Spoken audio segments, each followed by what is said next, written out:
नमस्कार। अब ईरान को दूसरी तरफ से भी घेरे जाने की तैयारी शुरू हो गई है। संकेत मिल रहे हैं, शुरुआत हुई है और इस बार ईरान के खिलाफ जो अभी तक फारस की खाड़ी में लड़ाई चल रही थी, हरमुज जलडमरू मध्य के आसपास, अब वो लड़ाई विस्तार ले रही है और विरोधियों को ईरान भी दूसरी तरफ से घेरने का प्रोग्राम तेज कर रहा है। सबसे ताज़ा घटनाक्रम सबसे ज़्यादा चौंकाने वाला है, जिसको लेकर ईरान ने एक सख्त चेतावनी दी है। अराक्ची ने तगड़ा बयान दिया है और इसके बाद ईरान दो समुद्रों से जुड़ता है, एक तो फारस की खाड़ी, दूसरा कैस्पियन सागर।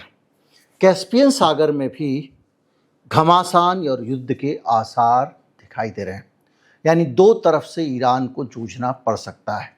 क्या हुआ है, कैसे हुआ है, और ये पूरी कहानी सरल तरीके से समझेंगे। मैं हूं गिरिजेश वशिष्ठ, आप देख रहे हैं नॉकिंग न्यूज़ का यूट्यूब चैनल।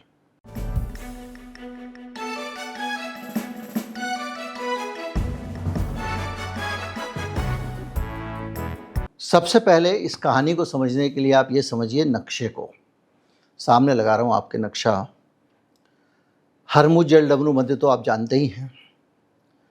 फिर उसके ठीक उल्टी तरफ, मतलब ईरान के ऊपर उत्तरी बॉर्डर पे एक और समुद्र है जो ईरान की सीमा से लगता है।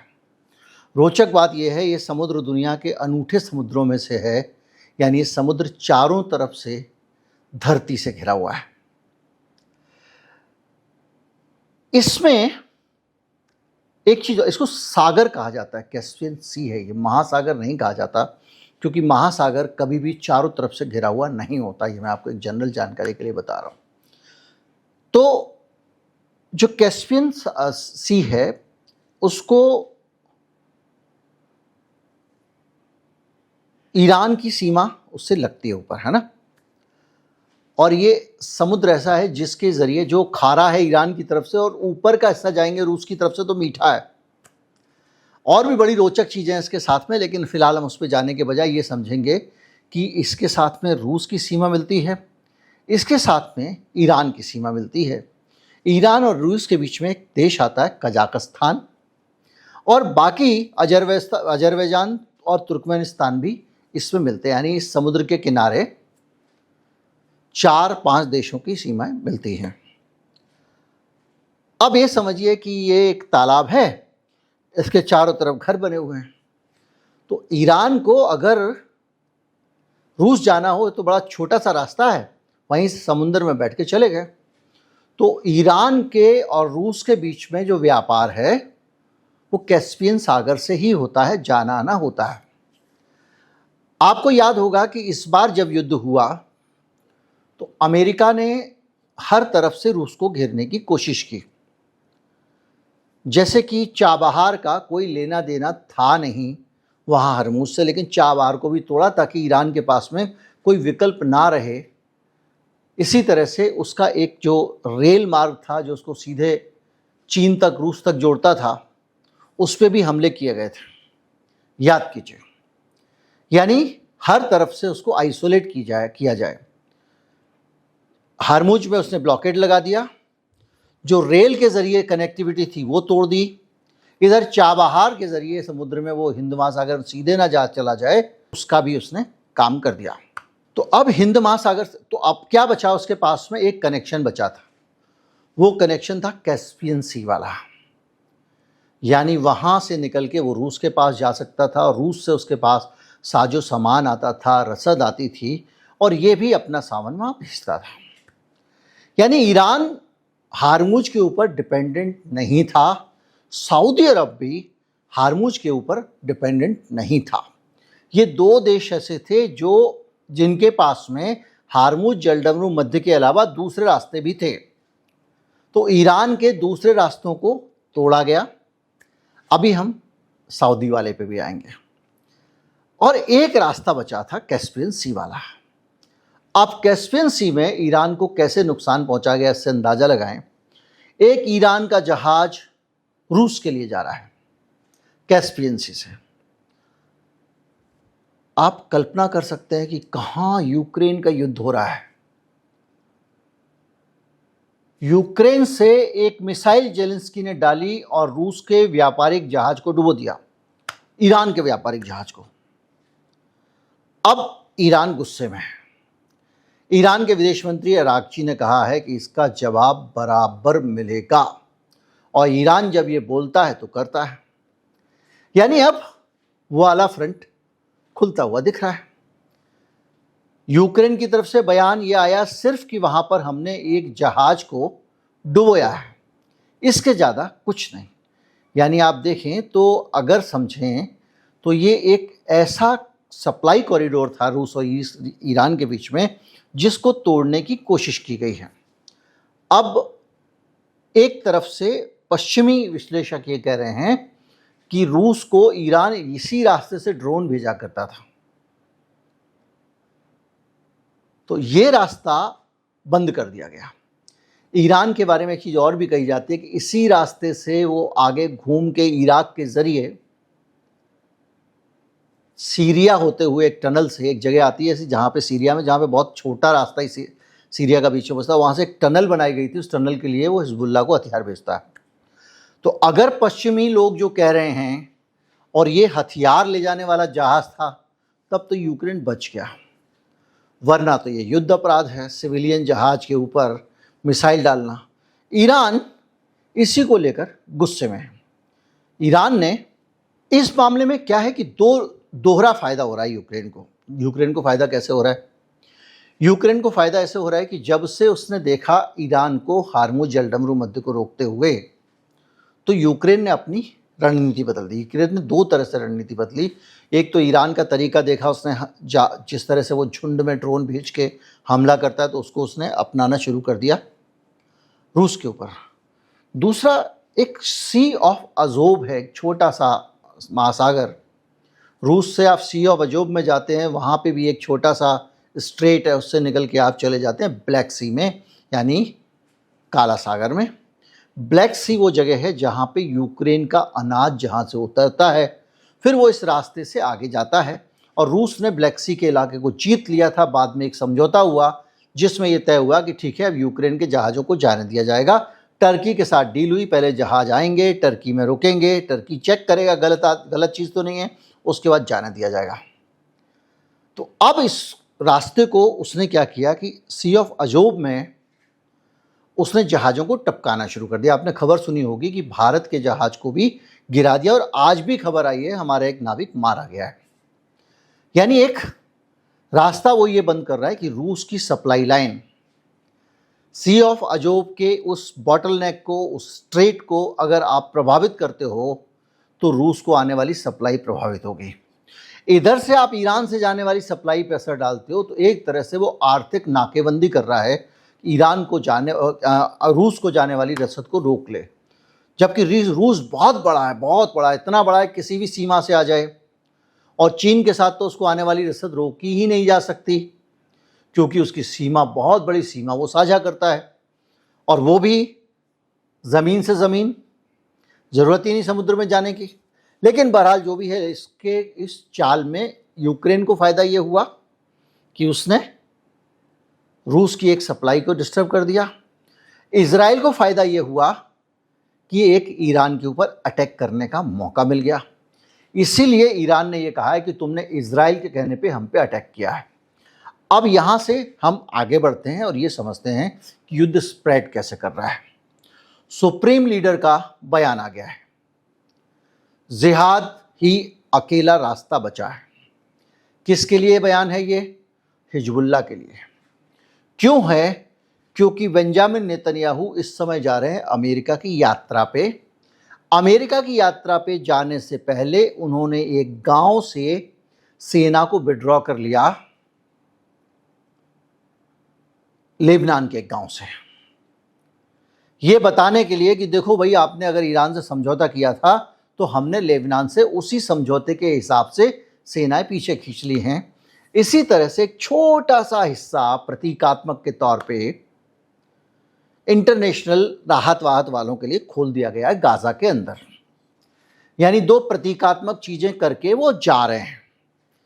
इसका मतलब ये माना जा रहा है कि वहां पर जाके वो डोनाल्ड ट्रंप को मनाने की कोशिश करेंगे और कहेंगे कि भाई ईरान से कुछ समय और लड़ लो। लड़ने की कारण ये है कि ये जो नेतन्याहू है इसकी कुर्सी खतरे में। मैंने आपको बताया था चुनाव आने वाला है।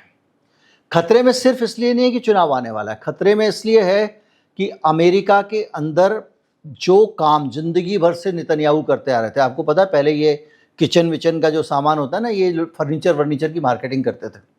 फिर अमेरिका के राजदूत ने कहा कि तुम बड़ा अच्छा बेचते हो, तुम फर्नीचर बेचने के बजाय क्यों नहीं तुम देश बेचते हो, तुम इजराइल को बेचो।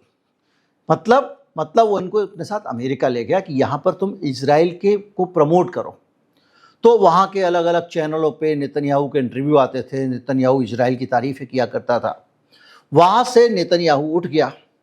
यानी उस जमाने में जिस खूबसूरती से ये इजराइल को बेचा था इसने, आज की तारीख में उस खूबसूरती से इजराइल को नहीं बेच पा रहा है। इसके कार्यकाल में, इसकी नीतियों के कारण इजराइल की ज़मीन खिसकती जा रही है। सबसे ज़्यादा यहूदी आबादी वाले न्यूयॉर्क में नेतन्याहू की गिरफ्तारी के वारंट जारी कर दिए गए हैं। लगातार सीनेट में इजराइल को जो मदद, सैनिक मदद देने के से जुड़े हुए कानून हैं, उन कानूनों के पक्ष में वोट कम होते जा रहे हैं, यानी उनके खिलाफ ज़्यादा वोट पड़ रहे हैं।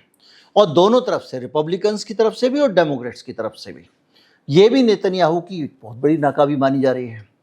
नाकामी ये भी मानी जा रही है कि नेतन्याहू ने काफ़ी हद तक अपनी एक एज गंवा दी है और यहूदी भी अब इस कत्लेआम से खुश नहीं है।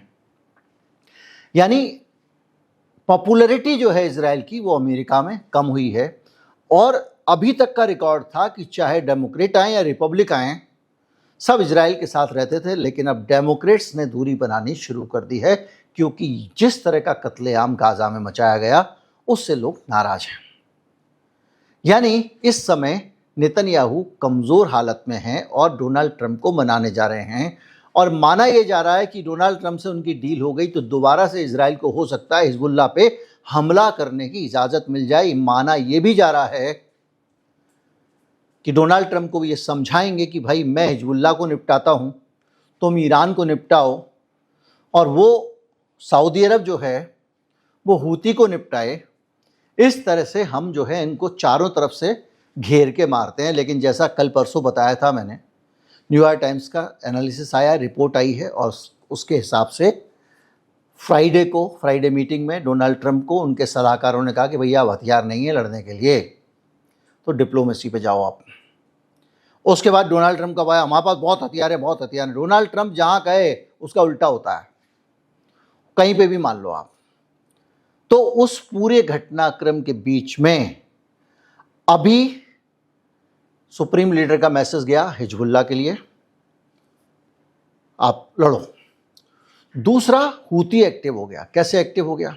सना करके एक एयरपोर्ट है, उस एयरपोर्ट पे सुप्रीम लीडर अली खामनेई के अंतिम संस्कार को अटेंड करने के बाद हूती नेता लौट रहे थे। जो सऊदी अरेबिया की पिट्ठू सरकार है वहाँ की, उसके लोगों ने, उसके लड़ाकों ने सना एयरपोर्ट पे हूती के नेताओं को उतरने से रोका। उन्होंने कहा अगर तुम आना है तो यमन के जहाज़ से आओ।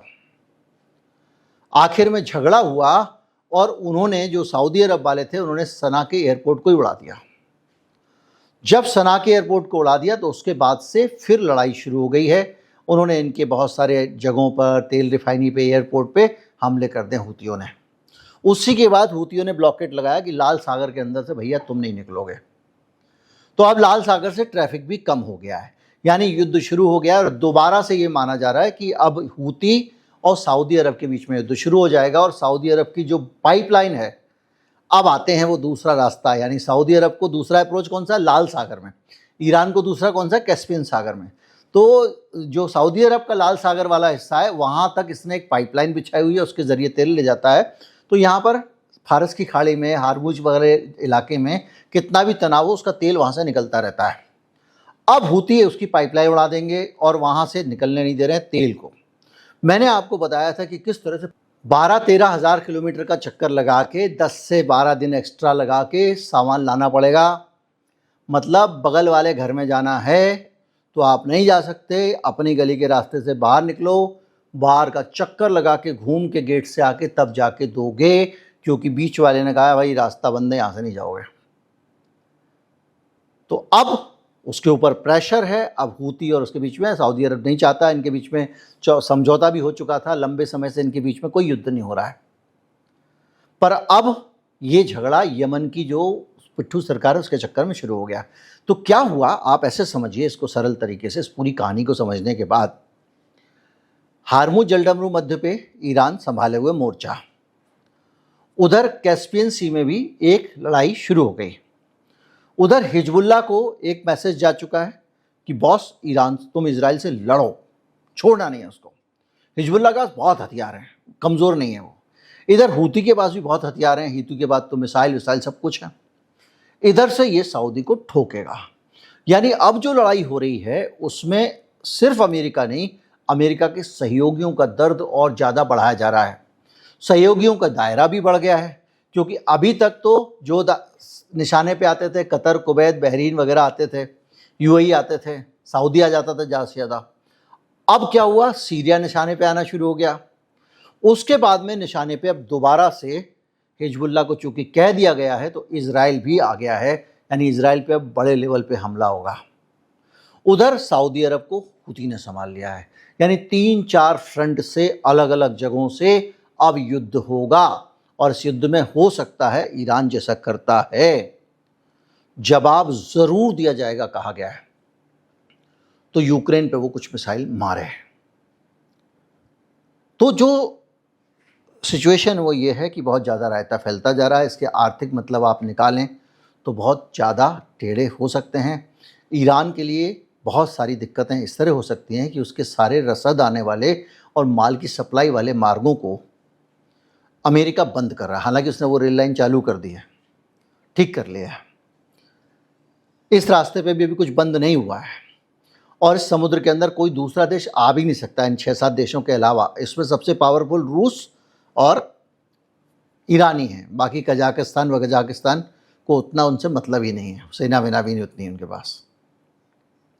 तो फिर भी ये एक जगह टेंशन वाली हो गई है, तो ये दुनिया में भी ये स्प्रेड कर रहा है, ये फैल रहा है। और ये फैलेगा तो दुनिया में मंदी आने से कोई रोक नहीं सकता।